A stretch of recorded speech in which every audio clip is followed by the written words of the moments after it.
Brian, we're standing at a grave here in the Kilrane cemetery, and it's a grave to a woman. Yes. Yeah, Crying Mary is buried here, Michael. I started documenting the cemetery probably late August, early September this year. I'm working from the gate upwards, and I came up to this grave, Crying Mary. And as far as I can remember, when I first visited now some years ago, it was just a mound with a little stone on it. But then a lady named Patricia Stafford has put a lovely granite surround on it, and it's absolutely beautiful now and well cared for. As far as I can recall, Crying Mary was a woman that used to wander around the area, and she'd do a few jobs for people and maybe do a bit of singing or whatever. But then sadly she was found dead in a ditch.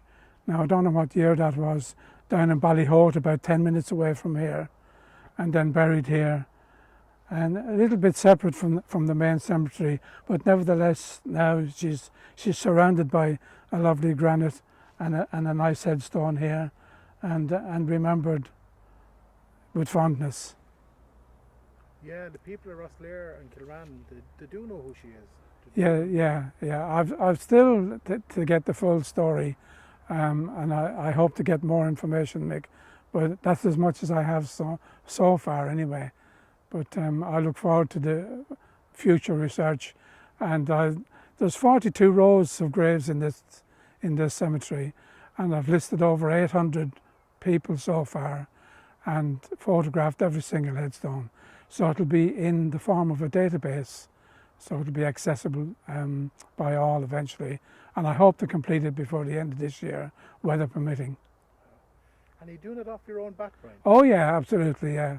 I'd have an interest in old cemeteries anyway. We did a little bit of work in St. Ruan Cemetery down the road, and about 2 or 3 years ago with the late Michael Kavanagh, God rest him. But now I've just taken this on my own, purely out of an interest, and there's a lot of history that was in the harbour is now up here, because I recognise a lot of names that were school teachers, people that worked on the pier, etc., are now resting here. So it's very interesting from that respect. And even your own late wife is resting? My own late wife sadly passed in September last year, and she's now buried with my parents just near the front gate there. Yeah. So it's got an extra connection for you too? Indeed, yes, yeah. It's lovely work. Yeah, oh yeah. Enjoy it immensely. And it's a great interest, yeah. And it's nice to be able to record it for future generations. And of course, sadly, we have to add to the database as time goes on. Yeah. That's the nature of it. Yeah, absolutely, yeah.